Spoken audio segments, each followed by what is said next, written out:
DR.Stone is the hottest isekai of the season, and yes, it is an isekai. A valid argument is being made among the community, and yeah, I'll express my views later in the video. But before we get into that, let me get the introductions out the way. DR.Stone is a manga series written by Ryoichi Ingaki and drawn by Boichi. It has been serialized as a manga since May 6, 2017 by Weekly Shounen Jump, and as of recording this, it is currently released its 12th volume on September 4th of this year, and currently in its 120th chapter, with its 13th volume to be released on November 1st of this year. Its anime adaptation by TMS Entertainment premiered on July 5th of this year. To summarize the plot, high school student and big giant oaf Taiju Ooki plans to confess his feelings to his longtime crush Yuzuriha Ogawa, but is interrupted by a beam of green light that petrifies the people of the world into stone. After 3,000 years, Taiju wakes up and finds his super intelligent and science-loving friend, Senkuu Ishigami, who woke up 6 months before him by keeping count all that time. Senkuu and Taiju plan to rebuild society from the Stone Age and cure everyone of petrification while opposing the strongest man alive, Tsukasa Shishio, who only wants the strongest to survive. The plot and story drew me in immediately. It was a completely original story and filled among so many repetitive shonen and isekai. It was a breath of fresh air. Since I was a little kid, I loved post-apocalyptic stories, an aspect of characters surviving in a harsh new world and living in a world that has forgotten them and their ancestors. It was a breath of fresh air in all genres it is included in. At first, I was reluctant to read when it came out. I just got out of my shonen phase, and to go back in, I thought it was a disservice to my maturity of taste, if you could put it. I put it off until the anime released. And I started watching when the 4th episode released, and after that, I was hooked and had to immediately read the manga. I ended up binge reading this in 3 days. I'm not a science nerd. Having a basic knowledge of physics and chemistry up to grade 10, I actually suck at it. And I'm actually kind of dropping science for drama, funny enough. Yet when Senkuu explains or makes a mixture or device, I listened attentively and wanted to try it myself. Something made me feel like I was playing a survival game, like Minecraft or Breath of the Wild. As the story progressed, I felt like a video game character progressing with Senkuu, learning skills and crafting items to beat the final boss, Tsukasa. Then it hit me, like it did a lot of people in the community. DR.Stone, whether knowing it or not, is isekai. Yes, you could say isekai trash, but it's actually pretty good. I got a sense I was rewatching that time I got reincarnated as a slime. Senkuu and Taiju are put into a world they're not familiar with. Senkuu has the advantage, his intelligence of course, creates a party and tries to return to the world in its original state.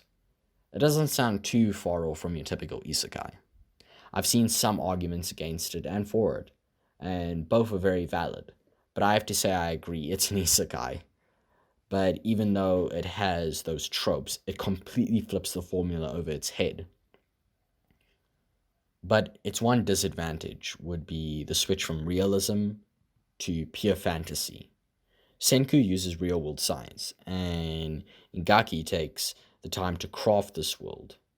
But then Tsukasa has the power to punch a lion and kill it.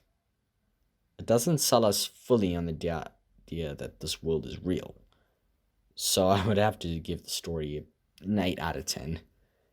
Sorry, but, I think it's valid. When first reading, we are led to believe Taiju Ooki is the protagonist. We see him first, we follow him around, it's mainly him for the first 5 episodes and 11 chapters. Senkuu only being there as comic relief and to explain the science of everything. But after Tsukasa kills Senkuu, and he's revived, they split and Senkuu finds himself in Ishigami village.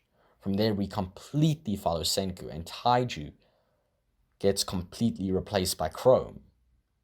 Even when we see him again little, he's nothing more than a background character. A lot of characters are focused on for a little bit and then from there become background characters. Even Crom is built up to be the next Senkuu, but we barely see anything out of him in the latest chapters. Senku's character holds the story and keeps me engaged. His charismatic and cynical attitude in design and direction is the selling point. All the time that would be put into develop these background characters into supporting cast is put into Senku rather. So with the characters, I would have to give a 6 out of 10. The art is actually really the selling point. The manga I enjoyed, and the art of the devices and chemicals was amazing, whether it be the nitric acid or a huge tank. But really, Boichi's talents lies in his character designs. Although story-wise they're easily forgotten, their designs are unforgettable. I remember Senku's design staying with me when I first saw it in 2017.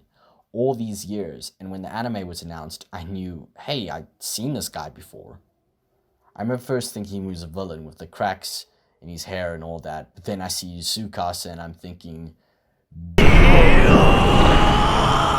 when I first saw Kuhaku, I was creeped out. I just thought of Clannad, and the reason I haven't watched Clannad is because the character designs have put me off.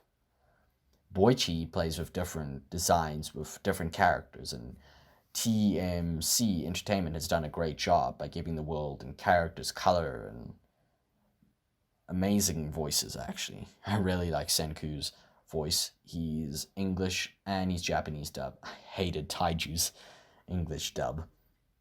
So the art, I'm going to have to give a 10 out of 10. Finally, I come to my verdict. Yet another great entry from the Summer 29 roster. Summer 29 has been full of great TV anime, and I can't wait for the anime movies fall has to offer. I'm most excited about the My Hero Academia movie.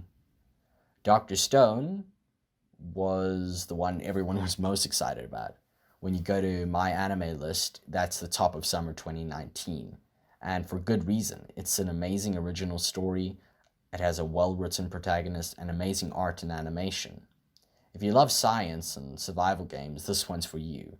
I really enjoyed the manga and give my enjoyment an 8 out of 10. It continues to amaze people and myself, and with 13 episodes more to go, there's still much more to enjoy. Overall, I'd give the series an 8 out of 10. I would recommend it for everybody. It's a great series, and I really suggest you pick it up. But yeah, guys, I think it's great for everybody, and honestly, if you don't pick it up, you're losing out. Well, that's my verdict done. 8 out of 10. There you go, guys. Vinland Saga still on the top. So, thanks, guys, for watching to the end. I hope you enjoyed, and if you did, please leave a like and comment on what you want next. If you like the channel and the many other videos I have to offer you, please subscribe, and as before mentioned, like and comment. Anyway, I will be linking my social medias down in the bottom, my Twitter and Instagram. My upload schedule's on there with some other stuff. But other than that, I just wanted to say thank you, and if you guys could do me the biggest favor, please subscribe to my friend Snackbox Snack Time, Snackle.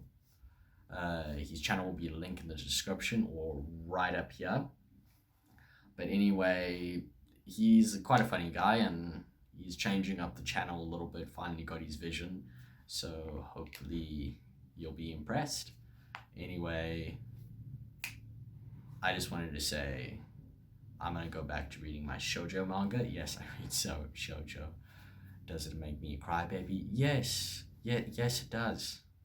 Roast me? Sure, go for it. If you know what shoujo manga is. Anyway, we bad peeps. And don't do drugs, because drugs are bad. And if you do drugs, then your head will explode, so. Anyway, we bad.